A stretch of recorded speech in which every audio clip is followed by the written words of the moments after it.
Yes, friends, very good morning. चलो, can we start? Homework करा आपने? So tell me what is the tax liability you are getting? Final tax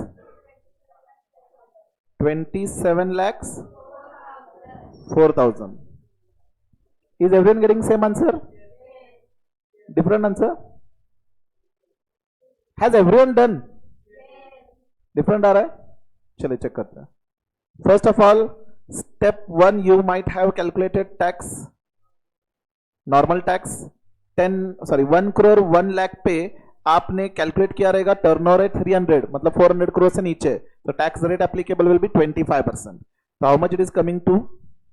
just tell me, कितना आ रहा है? 25,25,000 plus surcharge at the rate 7%. Domestic company के लिए 7% surcharge है when your income is exceeding 1 crore. तो सरचार्ज ऐड करने के बाद टैक्स कितना आ रहा है? 27,01,750. Now, in step 2, you should be calculating tax on 1 crore and then you will be adding the additional income over and above 1 crore. Marginal relief का concept यहां पे भी अप्लाई होगा क्योंकि मार्जिनल इनकम 1 करोड़ यानी कि सरचार्ज एप्लीकेबिलिटी के ऊपर 1 लाख से इंक्रीज हो रहा है. तो 1 करोड़ पे टैक्स कितना आएगा? 25 lakhs plus 1 lakh the income over and above 1 crore. So after adding this, you are getting 26 lakhs. So your final tax liability will be whichever is lower, right? 26 lakhs plus health education cess at the rate 4%. So after adding 4%, how much you are getting? Is this same answer? 27 lakh 4,000. बस इतना ही है, right? And अगर relief calculate करना रहता तो इन दोनों का difference 1,01,750, that much will be the relief granted to this company, right? Any issue in this? Can we continue? एक छोटा सा पैराग्राफ बाकी है, we'll complete with that and we'll be starting with a new chapter. Now, as a general rule, previous year में आप जो income कमाते हो उसका असेसमेंट हम असेसमेंट ईयर में करते हैं, right? मीन्स सपोज आपने प्रीवियस ईयर में से 20 lakhs इनकम टोटल अर्न करा है, तो ये 20 lakhs का कंप्यूटेशन, उसका टैक्स कंप्यूटेशन आप असेसमेंट ईयर में करोगे और यहां पे रिटर्न फाइल करोगे, राइट? अब रिटर्न फाइल करने की ड्यू डेट अब तक तो हमने डिस्कस नहीं करी, जस्ट एडिशनली यहां पे आपको जस्ट बता रहा हूं, आगे जाके डिटेल में प्रोविजन के साथ समझेंगे. ओके, रिटर्न आपको फाइल कब करना है? अब आपका कंसर्न प्रीवियस ईयर कौन सा है? 23-24, राइट? मतलब आज हम कौन से डेट में जी रहे हैं? फेब 23. मार्च में फाइनेंशियल ईयर खत्म होगा, तो जो मार्च 24 तक जो मैंने इनकम कमाया उसका मुझे रिटर्न ऑफ इनकम सबमिट करना होगा. वो रिटर्न ऑफ इनकम सबमिट कब तक करना है? नेक्स्ट ईयर असेसमेंट ईयर में उसकी ड्यू डेट स्पेसिफाइड है लॉ में. ओके, तो due date is 31 July of assessment year. Okay, यानी कि मेरे लिए गवर्नमेंट ने कितना टाइम दिया हुआ है? अप्रैल, मई, जून, जुलाई, 4 मंथ्स का टाइम दिया हुआ है कि आप असेसमेंट करो, टैक्स फाइनलाइज करो एंड रिटर्न के साथ टैक्स पे करो. ओके, तो 31 July is the last date for filing return of income. But then आगे जाके हम डिस्कस करेंगे बड़े बिजनेस ऑर्गेनाइजेशन जो होते हैं जिनका टर्नओवर एक स्पेसिफिक लिमिट के ऊपर है, उन पे इनकम टैक्स लॉ ने रिस्पॉन्सिबिलिटी कास्ट की है कि आप आपके books of accounts chartered accountant द्वारा ऑडिट करवाओगे. ओके, मतलब ऑडिट के प्रोविजंस आपके ऊपर मैंडेटरी एप्लीकेबल होते हैं.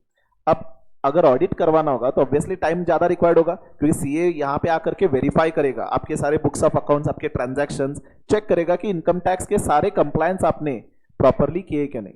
अब उसके लिए ऑब्वियसली टाइम ज्यादा लगेगा. तो इन सच केस अगर आप पे ऑडिट प्रोविजंस अप्लाई हो रहे हैं तो ड्यू डेट बनती है 30 सितंबर. वैसे ऑडिट की ड्यू डेट है 31 अक्टूबर. 31 October is a due date for filing return of income if audit is mandatory. Okay, and एक और प्रोविजन है ट्रांसफर प्राइसिंग करके. ये ट्रांसफर प्राइसिंग आपके सिलेबस का पार्ट नहीं है. जब भी हम अपनी ही सिस्टर कंसर्न, अब सिस्टर कंसर्न मतलब क्या होता है? Same management, same family business, right? तो अपनी सिस्टर कंसर्न के साथ एक स्पेसिफिक लिमिट के से ज्यादा ट्रांजैक्ट कर रहे हैं, तो in that case transfer pricing का एक अलग सा ऑडिट होता है। ओके, यहाँ पे गवर्नमेंट वेरीफाई करेगा कि अपने सिस्टर कंसर्न में आप प्राइसेस नॉर्मल मार्केट प्राइसेस पे रिफ्लेक्ट कर रहे हो नहीं कर रहे हो। Okay, and number of criteria are there. तो अगर ये ट्रांसफर प्राइसिंग का भी ऑडिट एप्लीकेबल हो तो ड्यू डेट है 30 नवंबर। ये 3 ड्यू डेट है रिटर्न ऑफ इनकम फाइल करने की। ओके, 31 जुलाई नॉर्मल पर्सन। अगर ऑडिट कंपलसरी, ऑडिट कब कंपलसरी होगा? जब आपका एक टर्नओवर स्पेसिफिक लिमिट के ऊपर जाएगा। ओके, 1 करोड़ के ऊपर अगर टर्नओवर जाता है आपका तो ऑडिट करवाना पड़ता है। ओके, इसीलिए आपने सुना रहेगा कि सितंबर मंथ में सीए ऑफिस में बहुत ज्यादा रश रहता है। Okay, you might have heard, and during that time office timing आपकी रहेगी सुबह 8, 9, 10 बजे ऑफिस जाओगे, वापस जाने की कोई टाइम नहीं होती। इनफैक्ट इन द लास्ट से 15-20 डेज ऑलमोस्ट रात को 12, 1, 2, 3, 4 बजे तक ऑफिस शुरू रहता है। इतना वर्कलोड होता है क्योंकि 30 सितंबर लास्ट डेट होती है, एंड ये ऑडिट करने के बाद 31 अक्टूबर के पहले आपको रिटर्न फाइल करना पड़ेगा। ओके, ये प्रोविजंस वैसे सेक्शन 139 के, लेकिन जस्ट एज अ एडिशनली यहां पे मैं आपको बता रहा हूं। तो what we are discussing, as a general rule, आप जब प्रीवियस ईयर में इनकम अर्न करोगे उसका असेसमेंट करोगे यहां पे before your due date, and return of income file करोगे। ओके, लेकिन इन सम केसेस गवर्नमेंट कहता है कि आप प्रीवियस ईयर में इनकम अर्न कर रहे हो, यहीं पे असेसमेंट करना होगा, यहीं पे आपको रिटर्न इनकम फाइल करना होगा, यहीं पे टैक्स पे करना होगा, एंड देन नेक्स्ट ईयर में कोई कंप्लायंस नहीं होगा। ऐसे कौन से केस में? प्रीवियस ईयर में ही आपका असेसमेंट कंप्लीट होगा। फॉर एग्जाम्पल, सपोज आपने अप्रैल से अक्टूबर तक इनकम अर्न करा है and you are planning to leave country with the intention not to return back. मतलब आप इंडिया से बाहर जा रहे हो परमानेंटली सेटल होने के लिए, जैसे विजय माल्या गया था, राइट? अब गवर्नमेंट को अगर पता चले, इनकम टैक्स डिपार्टमेंट को पता चले कि विजय माल्या जैसे कोई लोग यहां पे अक्टूबर के बाद इंडिया से बाहर जा रहे हैं, ओके, तो अक्टूबर तक तो आपने इंडिया में पैसे कमाए। अब विजय माल्या से अपनी डिपार्टमेंट जाकर थोड़ी ना रिक्वेस्ट करेगी कि आप वापस आओ इंडिया में, अपना जो इनकम कमाए उसका टैक्स पे करके वापस जाओ। अब वो पर्सन कभी इंडिया में वापस नहीं आएगा, राइट? अपनी गवर्नमेंट ट्राई कर रही है वैसे, राइट? क्योंकि ऑलमोस्ट कितने 9,000 करोड़ का स्कैम किया है ना उसमें। तो we are trying to make what we can say request to London government और यूके गवर्नमेंट कि उनको एक्स्ट्राडिट करे इंडिया में, तो वो इंडिया में आकर के टैक्स कोई भरने वाला नहीं है। तो ऐसे केस में अगर गवर्नमेंट को पता चले कि कोई पर्सन इंडिया छोड़ करके बाहर जा रहा है, तो इन दैट केस वो यहीं पे असेसमेंट करेंगे, 1 साल के लिए असेसमेंट ईयर के लिए नहीं रुकेंगे। ओके, और अनदर एग्जांपल, सपोज आपका बिजनेस ही बंद हो रहा है, से एसोसिएशन ऑफ पर्सन था, एक जॉइंट वेंचर था, एंड अक्टूबर में आपका वो पर्पस कंप्लीट हो चुका है। ओके, उसके बाद आप क्या करोगे? एसोसिएशन ऑफ पर्सन डिसॉल्व करोगे, राइट? वो जॉइंट वेंचर डिसॉल्व करोगे, तो इन दैट केस गवर्नमेंट थोड़ी ना 1 साल के लिए रुकेगा, यहीं पे असेसमेंट करेगा एंड आपसे टैक्स कलेक्ट करेगा। Okay, so what basically we are discussing is, as a general rule, previous year में हम इनकम अर्न करते हैं, उसका असेसमेंट करते हैं नेक्स्ट ईयर में। In some exceptional cases previous year में ही आपका असेसमेंट होगा। Have you understood first of all what basically we are discussing? तो कौन से केस में? First, shipping business of non resident. Shipping business of non resident से कोई दुबई का एक शिपिंग कंपनी है, they are commuting the passengers from Dubai to India, India to Dubai, ठीक है? अब यहां पे अपने पोर्ट पे शिप से है and they will be taking the passengers out of India. अब एक बार वो टेरिटोरियल वाटर्स से बाहर जाए तो इंडिया से बाहर जा रहा है, राइट? अब वापस कब आएगा पता नहीं, राइट? तो ऐसे केस में यहां से जो पैसेंजर्स ले रहे हैं, ठीक है, सपोज पैसेंजर से उन्होंने टोटल फीस अर्न किया 10 लाख रुपए, ओके, अब 10 लाख इंडिया से अर्न कर रहे हैं। Now one thing is clear कि अगर आप इंडिया से पैसे अर्न कर रहे हो तो टैक्स तो इंडिया में भरना होगा, बराबर? अगर ये शिप इंडिया के बाहर जाए एंड वापस ही ना आए तो 10 लाख पे जो टैक्स गवर्नमेंट ने कलेक्ट करना चाहिए था वो रह जाएगा, राइट? तो गवर्नमेंट कहता है कि हम असेसमेंट ईयर के लिए नहीं रुकेंगे। यहां से जब आप 10 लाख कमा रहे हो तो जब आप इंडियन टेरिटोरियल वाटर्स छोड़ करके बाहर जाओगे उससे पहले यहीं पे असेसमेंट होगा एंड यहीं पे आपको टैक्स पे करना होगा। ओके, तो फॉरेन कंपनी या नॉन रेसिडेंट कंपनी का अगर कोई शिपिंग बिजनेस है तो every time when they are coming to India and taking passengers back, तो उसी टाइम असेसमेंट होगा, 1 साल गवर्नमेंट नहीं रुकेगी। Okay, similarly person living India, Vijay Mallya, Nirav Modi etcetera, अगर ऐसिंग ऑफिसर को लग रहा है कि कोई पर्सन इंडिया के बाहर जा रहा है परमानेंट सेटलमेंट के लिए, तो उसका असेसमेंट इमीडिएटली किया जाएगा, गवर्नमेंट उसके लिए 1 साल नहीं रुकेंगे। ओके, देन ये एओपी वाला पॉइंट जो अभी हमने डिस्कस किया कि अगर कोई एसोसिएशन ऑफ पर्सन हो, बॉडी ऑफ इंडिविजुअल हो या आर्टिफिशियल जुडिशियल पर्सन हो किसी एक पर्टिकुलर इवेंट या पर्पस के लिए, एंड वो पर्पस कंप्लीट होता है, तो in that case after completion of that purpose वो एसोसिएशन ऑफ पर्सन और बॉडी ऑफ इंडिविजुअल एग्जिस्टेंस में नहीं रहेंगे, तो उसका असेसमेंट इमीडिएटली किया जाएगा, नेक्स्ट ईयर में नहीं किया जाएगा। सेक्शन नंबर वगैरह आपको रीड भी नहीं करना इसका, क्योंकि इसके ऊपर मोस्टली क्वेश्चन नहीं आएंगे। Okay, persons likely to transfer property to avoid tax, ये बहुत कॉमन होता है मेनी टाइम्स। अच्छा, आप में से किसी ने कभी सोचा है कि अगर मेरी टैक्स लायबिलिटी है सपोज 5 लाख एंड मैं टैक्स पे ही ना करूं गवर्नमेंट को, तो क्या कर लेगी गवर्नमेंट? हाँ, काय करणार? Direct lockup, direct lockup. आणि मग जर लॉकअप असेल तर मग सगळे पर्सन जे कहेंगे कि हाँ 1 महीना लॉकअप में डाल दो, 5 लाख इवेड कर दो, पेनल्टी। इधर टैक्स रिकवर नहीं हो रहा, पेनल्टी कहां से रिकवर होगी? मेरा एक क्लाइंट था वैसे, अरे प्रैक्टिस करोगे तो n number of different different clients आएंगे, and every year n number of different types of exposure you will be seeing. Articleship के 2 साल में देखोगे आप। क्लाइंट था, उसका कुरियर का बिजनेस था, एंड कुरियर के बिजनेस में क्या था कि मेन कुरियर कंपनी थी एंड इनका एज सच फ्रेंचाइजी वो चला रहे थे कोल्हापुर में। तो कुरियर कंपनी क्या करती थी, यहां पे खर्चे के लिए जो एक्सपेंडिचर है उसके लिए डायरेक्टली बैंक अकाउंट में डिपॉजिट करती थी। Okay, and suppose for example 1 crore रुपए इस तरह से डिपॉजिट किया, उसमें से उसने ऑलमोस्ट 90 लाख खर्च किया रहेगा फॉर एम्प्लॉइज ट्रांसपोर्टेशन वगैरह, तो उसका इनकम कितना 10 लाख, राइट। अब 10 लाख एक्चुअल में उसका इनकम था।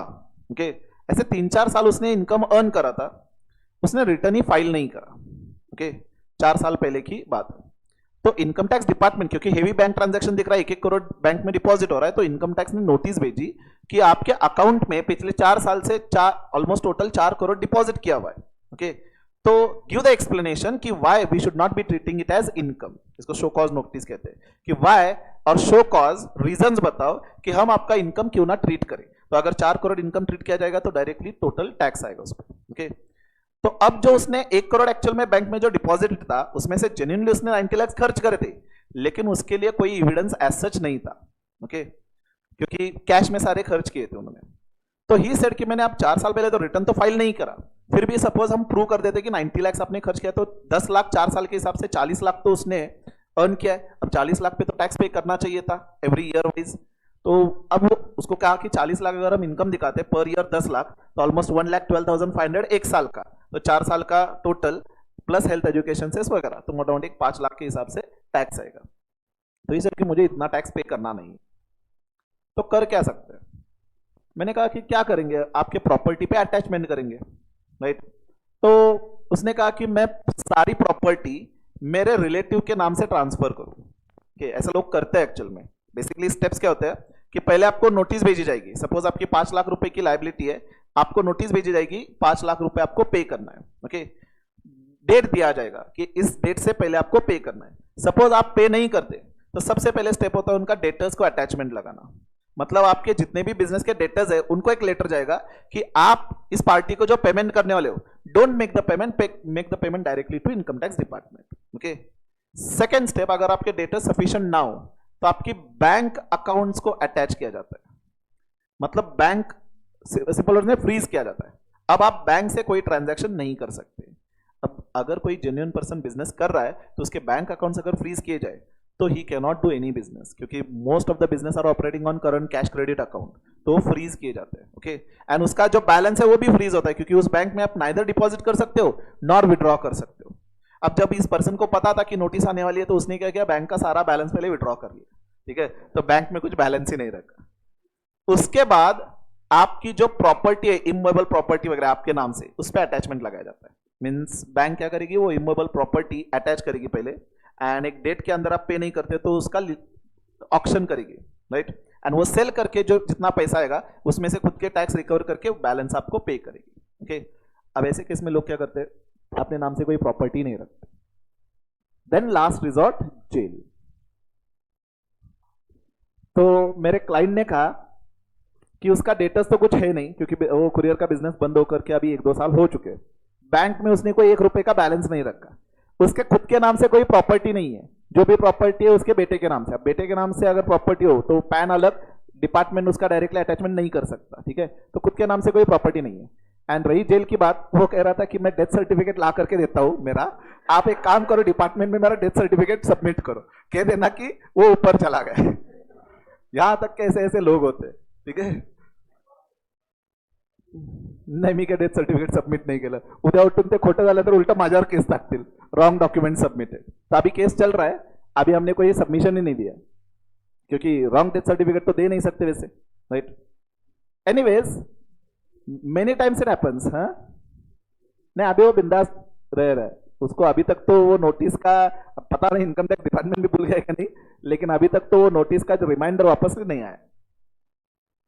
Now many times people what they do, income tax की लायबिलिटी आएगी इसलिए पहले ही प्रॉपर्टी सेल करते हैं। अब अगर असेसिंग ऑफिसर को पता चला कि वो प्रॉपर्टी सेल कर रहा है only to avoid the tax, तो इन दैट केस वो असेसमेंट ईयर तक नहीं रुकेंगे, इमीडिएटली उसका असेसमेंट करके प्रॉपर्टी सेल करने से पहले रिकवर करेंगे, okay. So person likely to transfer the property to avoid tax and then discontinued business, अगर बिजनेस ही बंद है तो असेसमेंट इमीडिएटली किया जाएगा। So these are just reading part, इतना इंपॉर्टेंट नहीं है, just assessment in some cases immediately होगा, तो व्हाट आर द केसेस वो एक बार रीड कर लेना, ओके। चलो now will come to the most important part, next chapter residential status.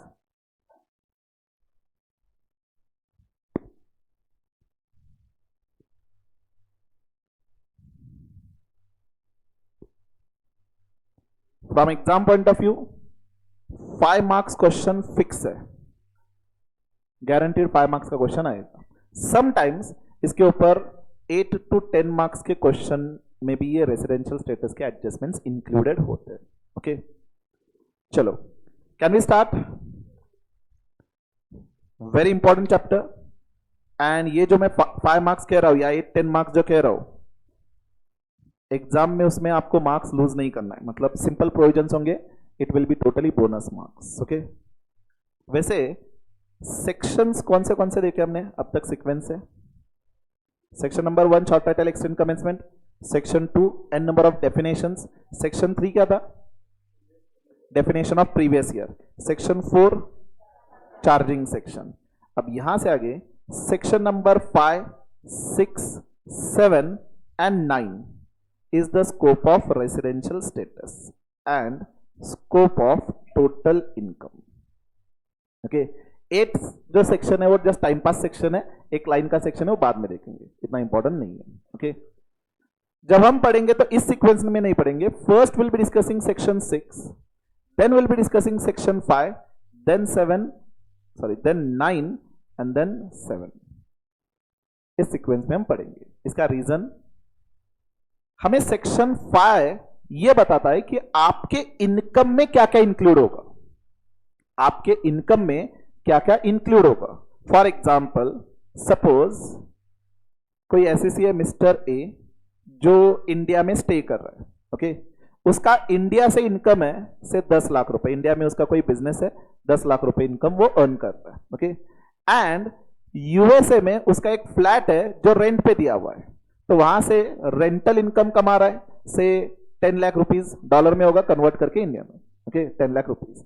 बताइए जब आप इंडिया में रिटर्न ऑफ इनकम फाइल करेंगे and you are an Indian person, Indian citizen या रेसिडेंट, तो इनकम सिर्फ 10 लाख पे टैक्स आएगा या टोटल 20 लाख पे इंडिया में टैक्स आएगा? 10 लाख, कौन से बेसिस पे? ये हमें बताएगा सेक्शन 5 कि कौन सा इनकम इंडिया में इंक्लूड होगा, कौन सा इनकम इंडिया में इंक्लूड नहीं होगा एज अ टैक्सेबल, ओके। और फॉर एग्जांपल अभी आईपीएल के लिए बहुत सारे फॉरेन के प्लेयर्स इंडिया में आते हैं मैच खेलने के लिए, राइट। एज एन एग्जांपल कौन? Suppose Mitchell Starc. अब वो अपनी कंट्री में, ये मिचेल स्टार्क कौन से, ऑस्ट्रेलिया के? हाँ, तो ऑस्ट्रेलिया में रेगुलरली वो क्रिकेट खेलता है, तो वहां पे उसने इनकम कमाया रहेगा से 30 लाख, ओके। एंड इंडिया में जब आईपीएल हो तो इंडिया में आकर के से कोई एक्टिविटी करेगा, यहां पे उसने इनकम कमाया से 20 लाख। वैसे इनकम क्रोर्स में है, क्रोर्स में, हाँ 25 करोड़। इससे सीए करने से बेटर क्रिकेट खेल लेते, एक ही आईपीएल मैच में खेल लेते, बस होता, टर्फ जाएगा। सपोज 20 लाख आईपीएल में उसको मिला है, फॉर एग्जांपल 25 करोड़ वगैरह जो भी अमाउंट है। अब ये 20 लाख प्लस यहां पे आकर के एडवर्टाइजमेंट भी करते हैं, राइट? तो एडवर्टाइजमेंट से भी पैसे कमाएंगे। अब ये मिचेल स्टार्क का टोटल इनकम से 50 लाख है, उसमें से 30 लाख उसने अपनी कंट्री में अर्न करा है, 20 लाख इंडिया में आकर के अर्न करा है। तो कौन सा इनकम इंडिया में टैक्सेबल होगा? क्या पूरा 50 लाख या जितना इंडिया में अर्न करा है उतना? लॉजिकली जितना इंडिया में अर्न करा है उतना इंडिया में टैक्सेबल होगा। ये हमें स्पेसिफिकली बताता है again section 5। And section 5 income कौन सा इंडिया में इंक्लूड करना है कौन सा नहीं करना है, ये रेसिडेंशियल स्टेटस के बेसिस पे बताता है कि अगर आप रेसिडेंट हो तो कौन सा इनकम इंडिया में टैक्सेबल होगा, अगर आप रेसिडेंट नहीं हो तो कौन सा इनकम इंडिया में टैक्सेबल होगा, कौन सा नहीं होगा, ये बताता है। तो scope of total income depends upon residential status, and residential status हमें दिया गया है सेक्शन 6 में। तो जब तक आपको रेसिडेंशियल स्टेटस नहीं समझेगा तब तक ये स्कोप ऑफ इनकम नहीं समझेगा। इसीलिए first will be discussing section 6। Once we understand what all types of resident part is there, then will come back to section 5। Okay, so this was the reason why first we are going to discuss section 6 and then section 5. okay, shall we discuss the residential status? यहां पे हमें residential status again individual का देखना है, HUF का देखना है, और कौन कौन पर्सन से, कंपनी का रेसिडेंशियल स्टेटस देखना है, partnership firm, LLP, AOP, BOI, artificial judicial person, local authority, right? तो just as a brief scope of this chapter I am telling कौन से सेक्शन हमें स्टडी करना है। सेक्शन 6 हमें रेसिडेंशियल स्टेटस बताता है। अब section 6(1), 6(6) and 6(1)(a, this 3 section deals with residential status of individual. Okay, section 6(2) deals with residential status of HUF. Section 6(3) deals with residential status of company, and section 6(4) deals with residential status of remaining all persons, मतलब partnership firm, LLP, AOP, BOI, etc. etc. For all these person एक ही common rule है। तो बस ये scope है section 6 का। उसके बाद सेक्शन 5 पढ़ेंगे। ओके, तो कहने के लिए छोटा सा चैप्टर लगता है, हार्डली हमें 5, 6, 7 एंड 9 सेक्शन पढ़ना है, लेकिन सेक्शन 6 में ही इतना पार्ट है। Okay, so can we start? Okay, now we'll be starting with residential status of individual. Once we complete the residential status of individual, ये सिर्फ 15 मिनट का डिस्कशन है, एंड इंडिविजुअल का डिस्कशन करने के लिए ऑलमोस्ट आज का पूरा दिन, कल का भी दिन जाएगा।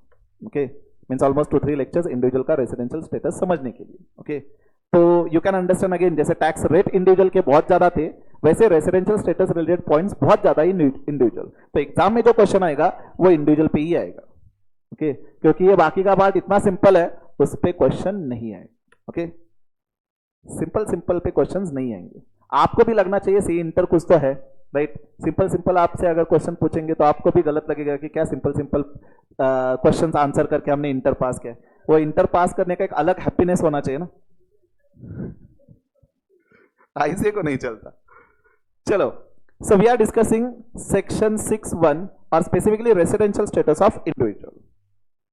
First and foremost, क्या residential status as per income tax and citizenship, are they same or are they different? Definitely when I am asking, it is totally different.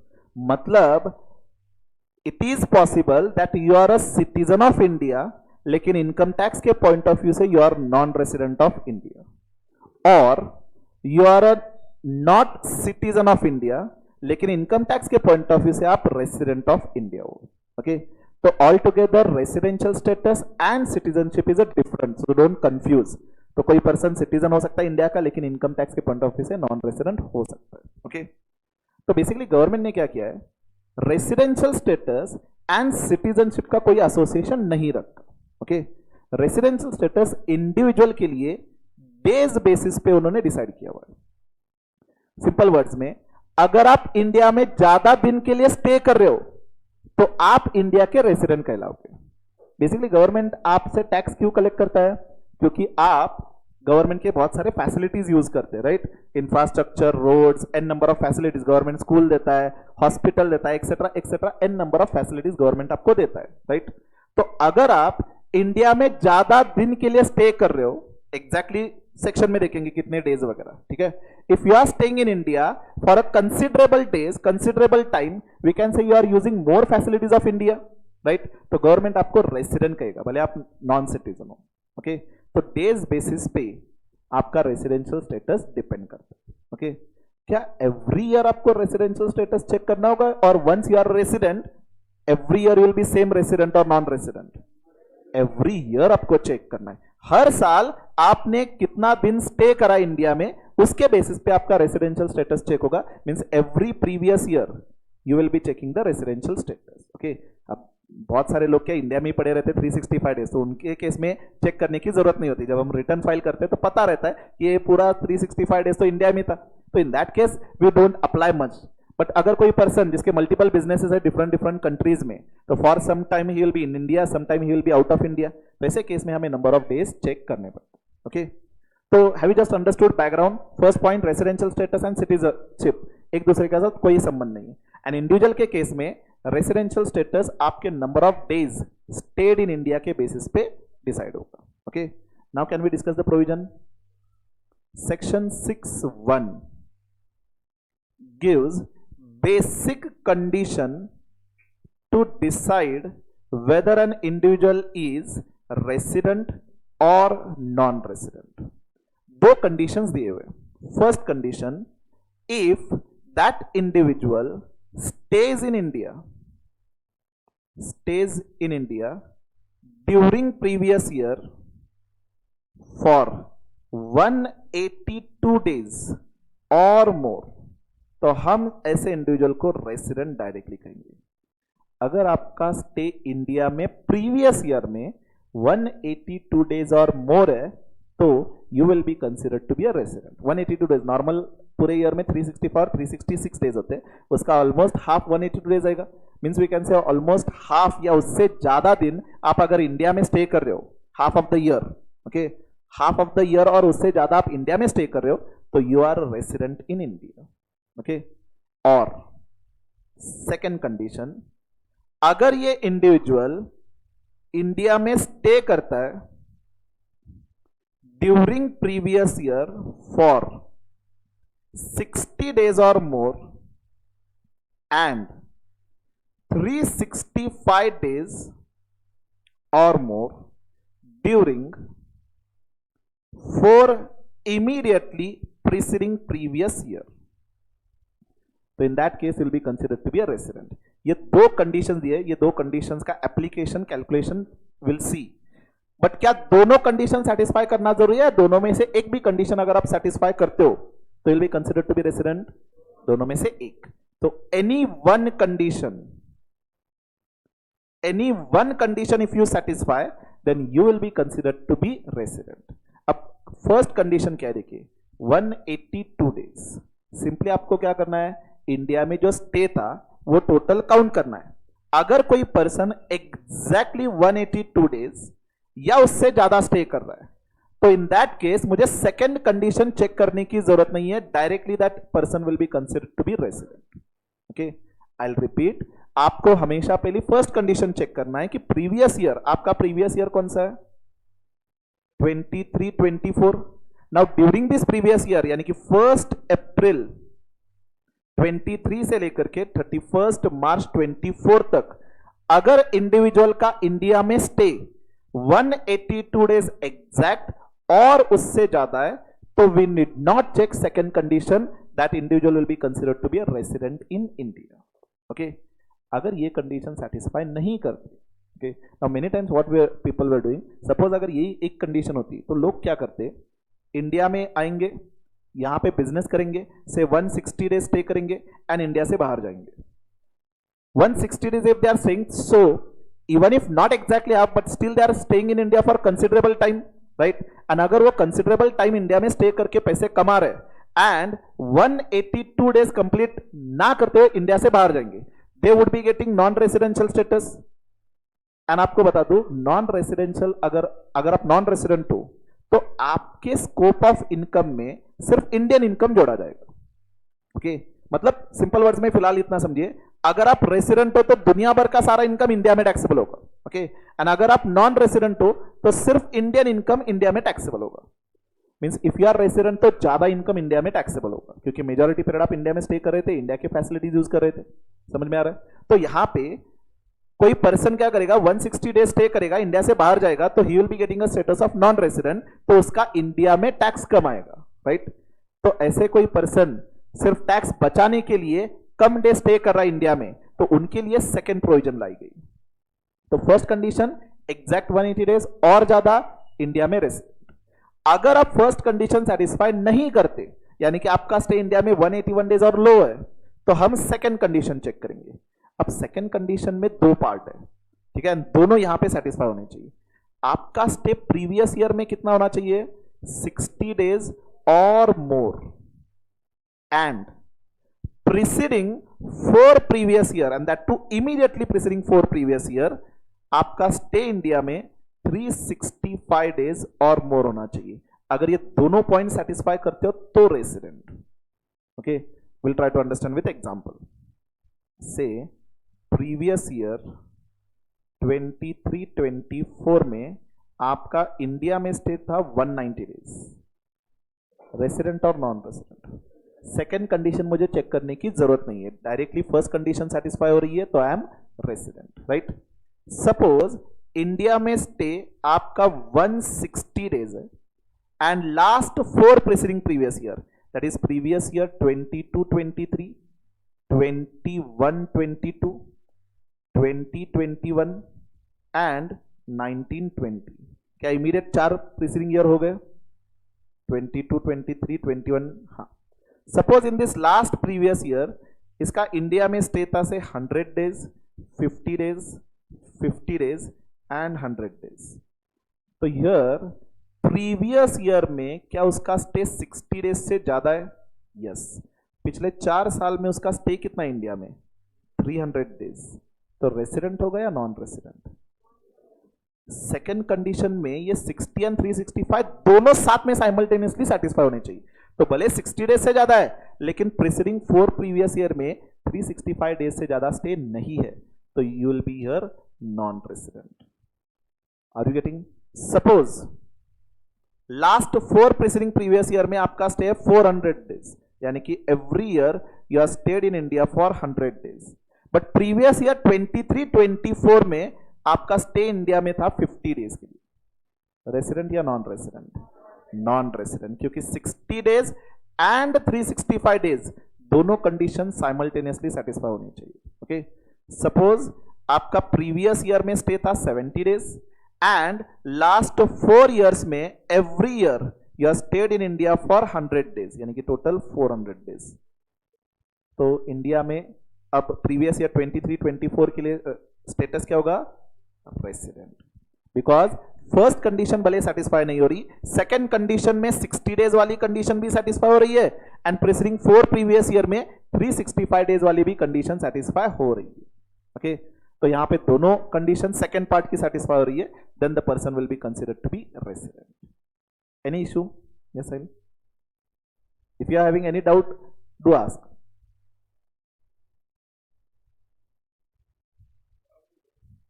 Any issue so far?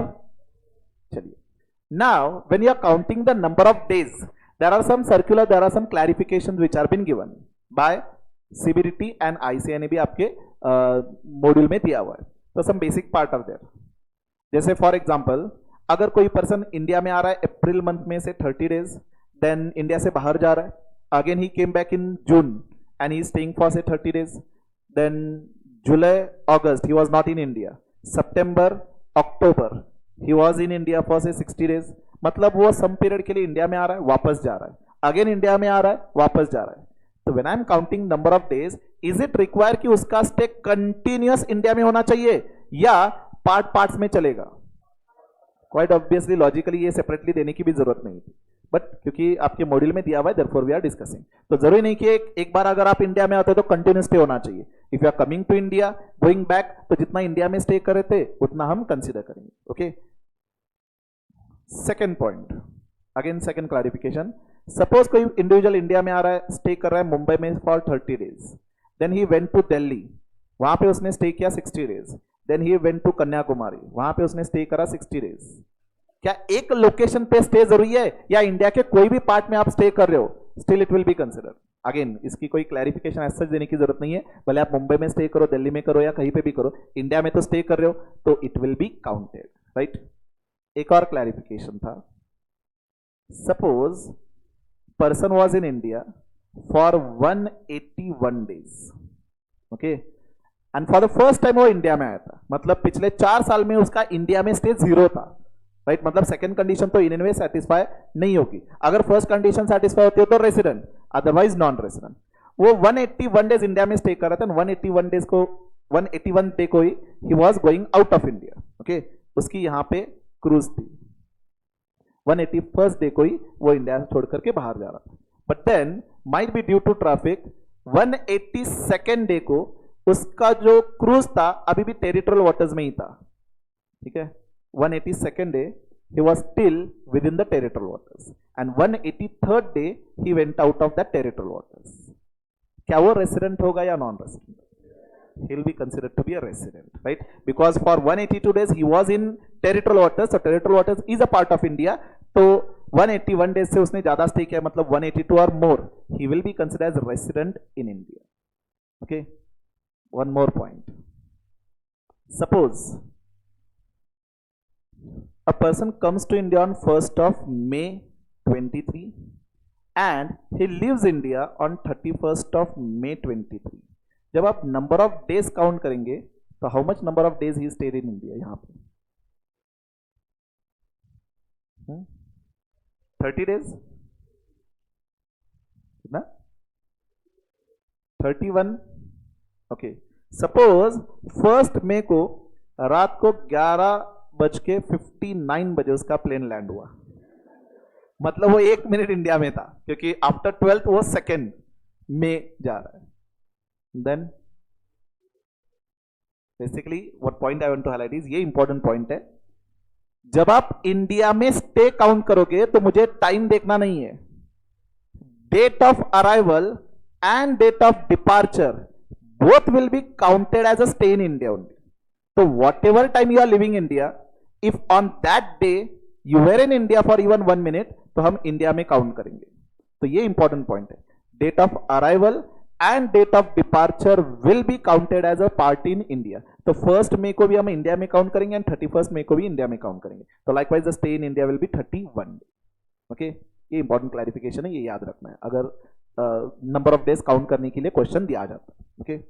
And when you will be counting the number of days stayed in India, तो you have to remember the leap year also, right. क्योंकि suppose आपको दिया हुआ है कि he came to India in month of Jan, Feb and March 24, तो in the month of Jan there are 31 days, Feb में 29 days and in March 31। तो you have to take और keep the record of leap year. तो आपका previous year 23-24 leap year है, okay. And जब last 4 years का जब count करेंगे तो उसमें कौन सा लीप ईयर आ रहा है वो भी आपको याद रखना होगा, ओके। तो बेसिकली अब तक जो हमने डिस्कस किया है, सेक्शन 6(1) के बेसिक कंडीशन हमने डिस्कस करे। 2 बेसिक कंडीशन है, दोनों में से एक भी सेटिस्फाई करते हो तो रेसिडेंट। कौन सा कंडीशन है? फर्स्ट, इंडिया में स्टे 182 डेज और मोर। अगर आप इंडिया में स्टे कर रहे हो तो directly resident, second condition check करने की जरूरत नहीं है। अगर आपने फर्स्ट कंडीशन सेटिस्फाई नहीं करी तो सेकंड कंडीशन हमें चेक करना होगा। सेकंड कंडीशन क्या है कि प्रीवियस ईयर में आपका स्टे 60 डेज और मोर होना चाहिए and preceding 4 and that to preceding 4 immediately होना चाहिए, बीच में गैप लेकर के नहीं चलेगा। मतलब यहां पे कोई पर्सन नॉन रेसिडेंट लेने के लिए सपोज यहां पे 1920 में उसने 100 डेज स्टे करा था तो वो ये काउंट नहीं करेगा 18-19 में उसने से सिर्फ 50 डेज स्टे किया था तो ये काउंट करके 350 दिखाएगा, ऐसा नहीं चलेगा। Immediate continuous consecutive last 4 years आपको कंसीडर करना है, ओके। तो लास्ट प्रीसीडिंग 4 इयर्स में अगर उसका इंडिया में स्टे 365 डेज और मोर हो तो that person will be considered to be India. Previous year में ऑब्वियसली 60 डेज से ज्यादा होना चाहिए। Have you understood? सपोज कोई एक फॉरेन सिटीजन है, say Mitchell Starc only, every year he is coming to play IPL in India and every year he is staying in India for 100 days. What is his residential status? Resident or non-resident? Resident? यहां पे 182 days वाली तो condition satisfy नहीं हो रही, लेकिन 60 days in the previous year उससे ज्यादा है, एंड लास्ट 4 इयर्स में every year if he is coming to India, मतलब एवरी लास्ट 4 इयर्स में उसका स्टे कितना है 400 डेज, तो सेकंड कंडीशन सेटिस्फाई हो रही, तो ही is a resident in India. Have you understood this? अब फर्दर इंडिविजुअल एंड एचयूएफ के केस में पहले आपको रेसिडेंशियल स्टेटस चेक करना है, उसके बाद गवर्नमेंट ने फर्दर दिया है कि अगर आप रेसिडेंट हो तो हम फर्दर क्लासिफाई करेंगे रेसिडेंट एंड ऑर्डिनरी रेसिडेंट और resident but not ordinarily resident, remaining partnership firm, LLP, company, AOP, BO etcetera etcetera, either आप रेसिडेंट होंगे या नॉन रेसिडेंट होंगे। सिर्फ इंडिविजुअल एचएफ के केस में फर्दर क्लासिफिकेशन है, if you are resident further you have to check whether you are ROR और RNOR. Name से ही पता चलता है रेसिडेंट एंड ऑर्डिनरी रेसिडेंट। जैसे आप लोग, मैं पूरा साल तो यहीं पे इंडिया में ही पड़े रहते हैं, राइट, तो we are resident and ordinary resident, right. अब कोई पर्सन कम पीरियड के लिए इंडिया में आ रहा है, कोई बिजनेस के लिए या कोई एक्टिविटी के लिए, ओके, तो वो पूरा साल इंडिया में नहीं रहता, ओके। जैसे ये अब क्रिकेट प्लेयर सिर्फ 100 डेज या कम पीरियड के लिए इंडिया में आ रहे, बिकॉज ऑफ 6-1 वो रेसिडेंट तो है, लेकिन वो रेगुलरली इंडिया के through out the year India में स्टे नहीं कर रहे, तो ऐसे लोगों को हमने आरएनओआर कंसिडर किया है। आप रेसिडेंट हो लेकिन ऑर्डिनरीली रेसिडेंट नहीं हो, you are resident but not ordinary resident, okay. अब आपको फर्दर क्लासिफाई करना है वेदर यू आर आरओआर और आरएनओआर, एंड इसके रूल्स दिए सेक्शन 6(6) में, ओके। तो ये जो 6(1) के 2 कंडीशन हमने देखे थे, उसको हमने नाम दिया है बेसिक कंडीशन, ओके।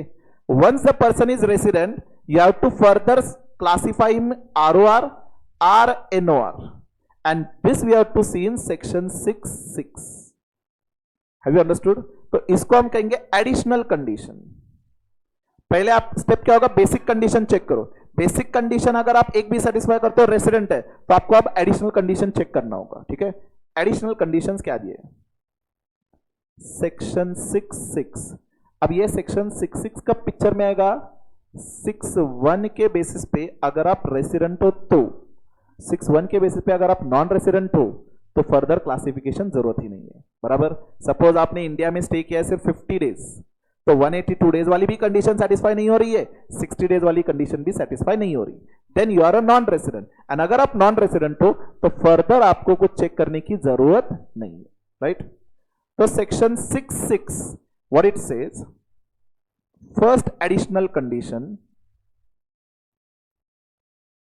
आपका लास्ट प्रीसीडिंग 10 प्रीवियस ईयर में at least 2 preceding previous year में you should be resident in India, okay। I'll repeat, जो previous year है वो छोड़ करके पिछले 10 preceding previous year में at least 2 times you should be resident in India, and second, out of 7 preceding previous year your stay in India should be 730 days or more। अगर आप ये दोनों कंडीशन सेटिस्फाई करते हो तो आप होंगे आरओआर। अगर आप दोनों में से एक भी कंडीशन सेटिस्फाई नहीं करते तो आप आरएनओआर होंगे। I will repeat, additional conditions दोनों के दोनों अगर आप सेटिस्फाई करते हो तो ROR, you are resident as well as ordinary resident. लेकिन दोनों में से एक भी कंडीशन आप सेटिस्फाई नहीं करते तो you will be considered to be RNOR, okay. तो ऐसे केस में एग्जांपल, जो आईपीएल प्लेयर से every year he is coming to India for 100 days, इसका रेसिडेंशियल स्टेटस हमें चेक करना। सबसे पहले प्रीवियस ईयर 23-24 उसका स्टे कितना इंडिया में 100 डेज, हमें 6(1) के कंडीशन चेक करना है। 6(1) के 2 कंडीशन है, फर्स्ट 182 डेज, क्या वो सेटिस्फाई हो रही है? नहीं। देन सेकेंड कंडीशन, क्या प्रीवियस ईयर में उसका स्टे 60 डेज से ज्यादा है? Yes.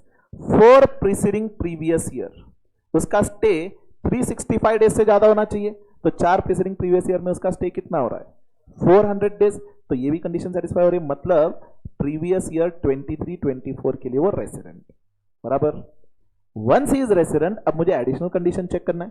Section 6(6) additional conditions. First, out of 10 preceding previous year, he should be resident in at least 2 preceding previous year. अब आपका कंसर्न प्रीवियस ईयर कौन सा है? 23-24। अब यहां से पीछे मुझे 10 साल कंसिडर करने होंगे, दैट इज 22-23, 21-22, 20-21, 19-20, 18-19, 17-18, कितने साल हो गए? 6, 16-17, 15-16, 14-15 एंड 13-14, ये 10 साल हो गए। अब 10 साल में आपको चेक करना है कि उसका रेसिडेंशियल स्टेटस क्या क्या था। ऑब्वियसली एग्जाम में 10 साल कैलकुलेशन के लिए नहीं आता, ओके। यहां पे सॉरी ये ईयर उसका स्टे कितना था इंडिया में? 100 डेज, राइट। अब यहां पे 22-23 के लिए अगेन सेक्शन 6(1) के कंडीशन चेक करना होगा मुझे। सेक्शन 6(1) क्या कहता है? 180 डेज, वो तो सेटिस्फाई नहीं हो रही, लेकिन क्या सेकंड कंडीशन में कवर हो रहा है? यस, 60 डेज और more and preceding 4 previous year में 365 डेज, तो यहां पे वो रेसिडेंट है। एंड सेम अप्लाइज फॉर 21-22, यहां पे भी वो रेसिडेंट होगा। कहना से ये कंडीशन सेटिस्फाई हो रही है, 10 प्रीसीडिंग प्रीवियस ईयर में at least 2 times he should B resident. अगर मिनिमम 2 बार रेसिडेंट हो रहा है तो मुझे आगे चेक करने की जरूरत नहीं, कम से कम 2 बार। इसलिए मैंने कहा कि 10 साल चेक नहीं करना आपको, ओके। तो here he is a resident for 2 years, मतलब एडिशनल फर्स्ट कंडीशन सेटिस्फाई हो रही है। नाउ सेकेंड एडिशनल कंडीशन क्या थी? 7 प्रीसीडिंग प्रीवियस ईयर में उसका इंडिया में स्टे कितना होना चाहिए? 730 डेज और मोर, राइट। अब पिछले 7 साल में उसका स्टे कितना होगा? 100 डेज इन ईच ईयर, तो 700 डेज। तो क्या उसका 7 प्रीसीडिंग प्रीवियस ईयर में क्या स्टे 730 डेज से एक्सीड कर रहा है? नहीं, 700 डेज स्टे उसका। तो क्या सेकेंड एडिशनल कंडीशन सेटिस्फाई नहीं हो रही? सेकेंड कंडीशन सेटिस्फाई नहीं हो रही, तो उसका रेसिडेंशियल स्टेटस क्या होगा? ही will B resident but not ordinarily resident. दोनों के दोनों कंडीशन सेटिस्फाई होते तो ROR, दोनों में से एक भी कंडीशन अगर सेटिस्फाई नहीं होती तो RNOR, okay. Tell me, previous year से 23-24 में उसका स्टे था 90 days, then previous year 22-21, 21-22, 20-21, 19-20, 18-19, 17-18, 6 and से 16-17 उसका स्टे था 50 डेज, 100 डेज, 100 डेज से 80 days, 100, 100, 150. Tell me the residential status of this person. Non resident. अगर नॉन रेसिडेंट हो तो क्या मुझे एडिशनल कंडीशन चेक करने की जरूरत है? नहीं। चेक क्या करना है मुझे? प्रीवियस ईयर में क्या उसका स्टे 60 डेज से ज्यादा है? यस। पिछले 4 प्रीवियस ईयर में उसका स्टे 365 डेज से ज्यादा होना चाहिए। कितना टोटल हो रहा है ये? 250, 330 है। सो ये सेकेंड पार्ट सेटिस्फाई नहीं हो रहा, means directly non resident. Is it right? Now if I slightly change this example and यहां पे मैं 100 डेज करूं तो अब रेसिडेंट होगा। अब रेसिडेंट होगा ना, 380 डेज हो रहा है।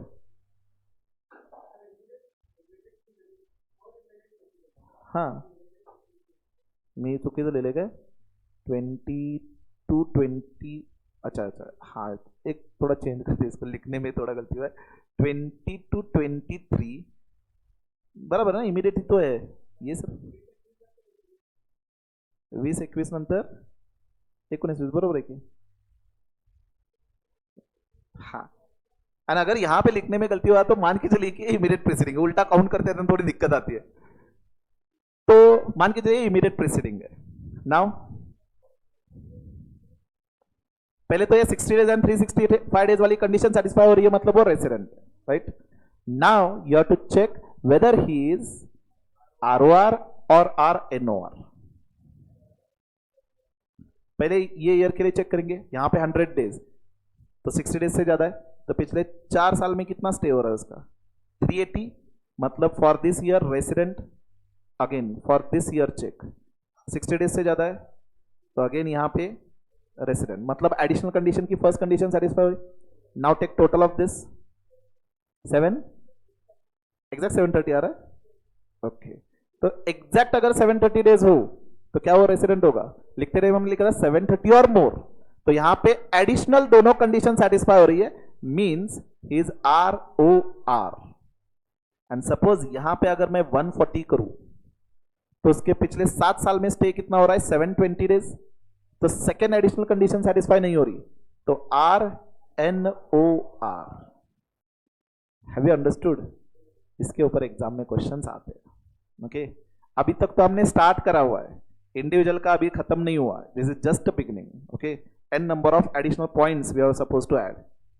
तो इसकी summary notes instead of we writing I will share you a summary chart, वहां से आप रीड कर सकते हैं. ओके, क्या हम यहां पे लिखे? It will B consuming unnecessary time, so I will share you this summary chart. तो उससे आपका पूरा ये चैप्टर का रिवीजन होगा. ओके, देखिए क्या क्या दिया हुआ यहां पे. इफ ही और she stage in India any one basic condition, अगर वो सेटिस्फाई कर रहा है, सॉरी, इफ ही और she satisfies any one basic condition, first stay in India for the previous year 182 days और मोर, और सेकेंड में 60 डेज और more in the previous year and 365 days or more in the preceding 4 previous year, right? If any one basic condition is satisfied, then we have to check additional condition under section 6.6 to decide whether individual is ROR or RNOR. and यहां पे both condition अगर आप satisfy करते हैं additional तो ROR, दोनों में से एक भी condition satisfy नहीं होती तो RNOR. additional conditions, out of 10 preceding previous year he or she is resident for at least 2 preceding previous year. Out of 7 preceding previous year, he or she stays in India for 730 days or more. So if both the conditions are satisfied, ROR. And ये additional points, अगर basic condition के दोनों condition satisfy नहीं होते तो non-resident. And then this, residential status has to be checked every year. Citizenship has no relation with the residential status. Continuous stay in India is not required. Stay in India includes in territorial waters. Date of arrival and date of departure should be counted as stay in India. ये important point है. And 2019-20 is a leap year as well as 23-24 is a leap year. So Feb के जब आप number of days count करेंगे 29 days आपको count करना होगा. Have you all understood? ये basic part है फिलहाल. Can we proceed? याद रहेंगे points? Again, section 6.1 basic condition. First, 182 days or more in previous year, right? Second, 60 days or more in the previous year, and 4 preceding previous year में 365 days or more. दोनों में से एक भी condition satisfy करते हो तो रेसिडेंट, दोनों को दोनों सेटिस्फाई नहीं करते तो नॉन रेसिडेंट. अगर दोनों में से एक कंडीशन सेटिस्फाई करते हो तो फर्दर चेक करेंगे 6 के condition, additional condition. First additional condition,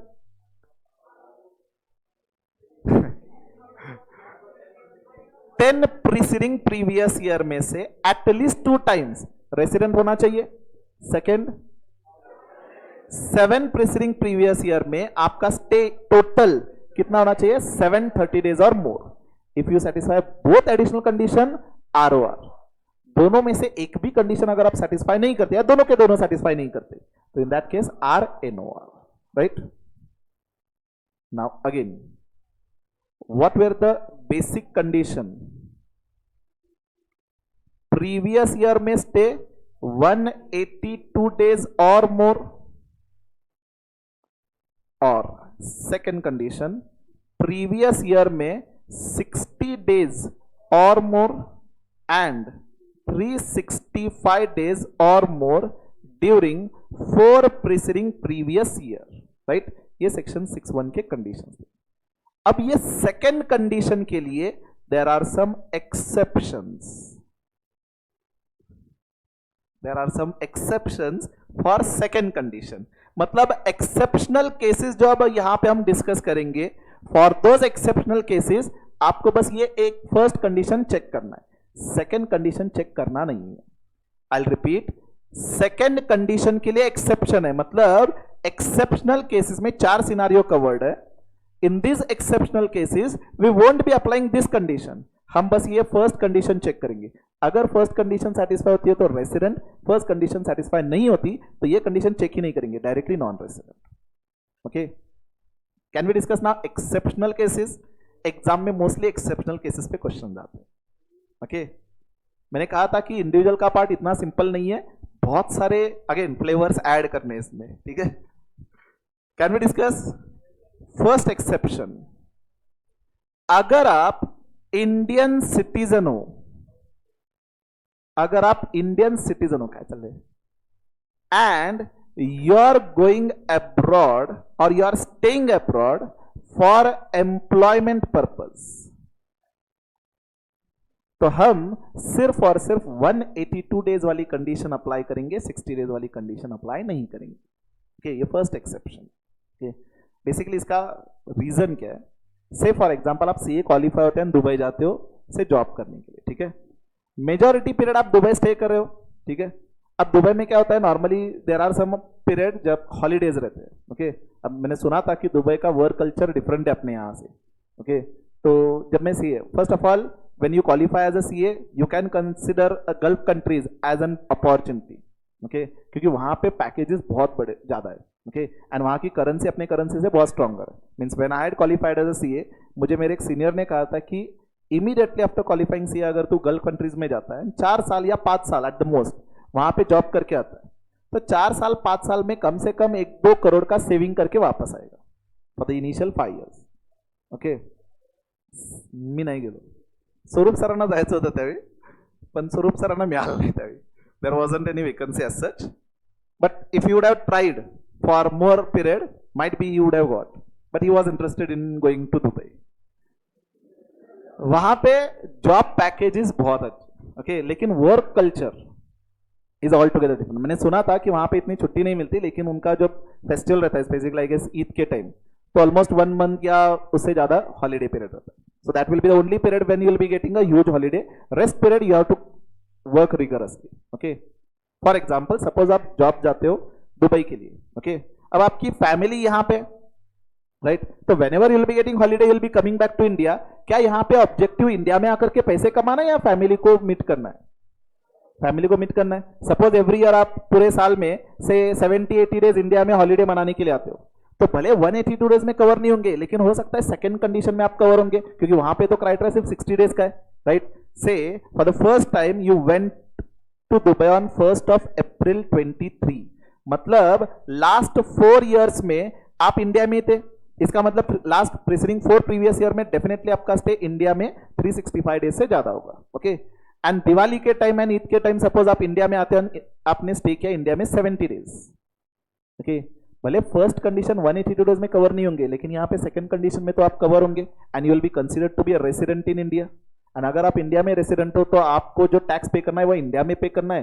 Dubai का भी सिमिलर लॉ रहेगा, वहां पे भी इनकम टैक्स. वहां पे वैसे एज सच इनकम टैक्स नहीं है, लेकिन सपोज यूएसए रहता तो वहां का भी इनकम टैक्स है. अब वो जो आपने यूएसए में सैलरी अर्न करा है उसका टैक्स यूएसए में भी जाएगा. राइट, तो सेम इनकम दोनों जगह जा सकता है tax.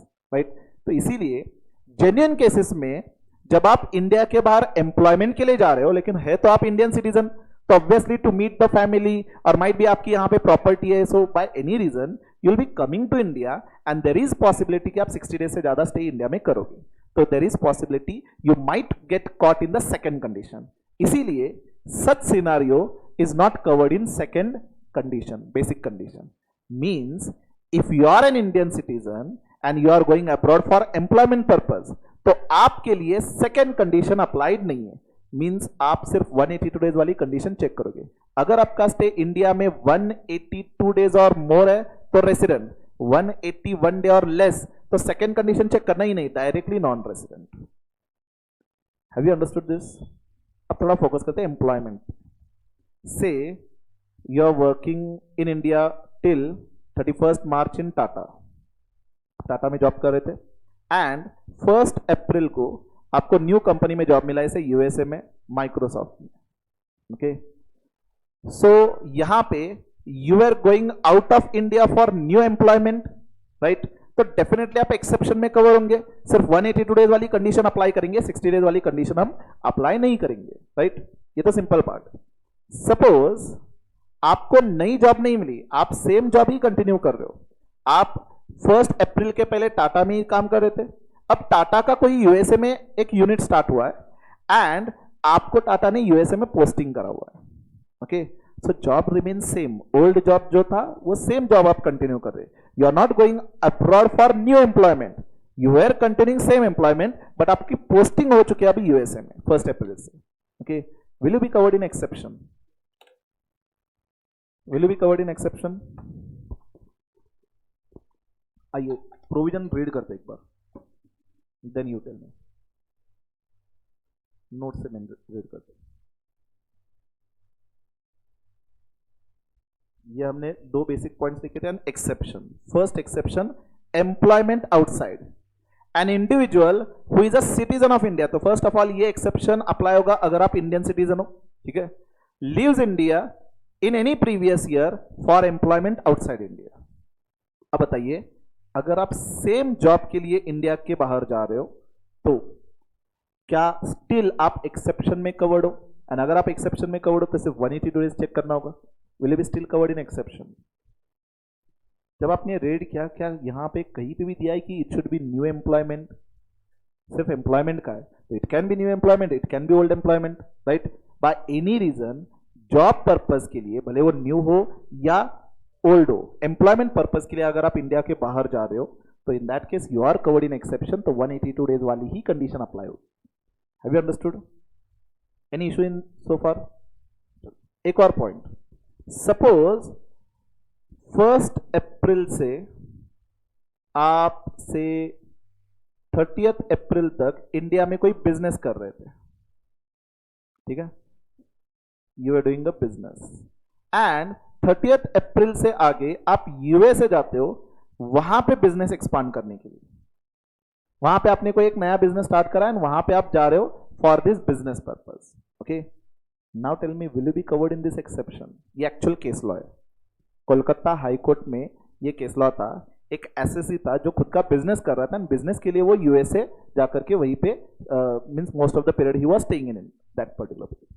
He came to India for, say for example, 100 days and in the last 4 previous year उसका स्टे हो रहा था 365 days से ज्यादा.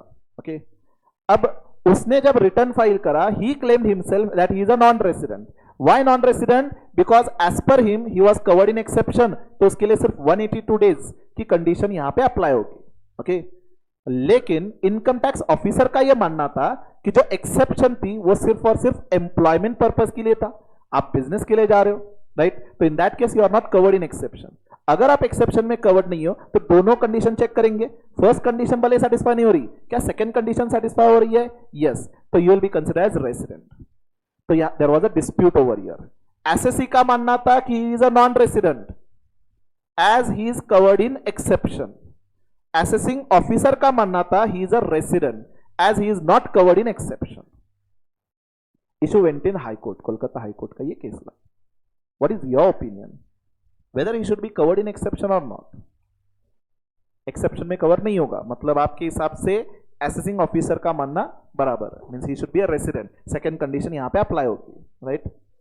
हाँ, कवर होगा. व्हाट इज जस्टिफिकेशन, क्यों?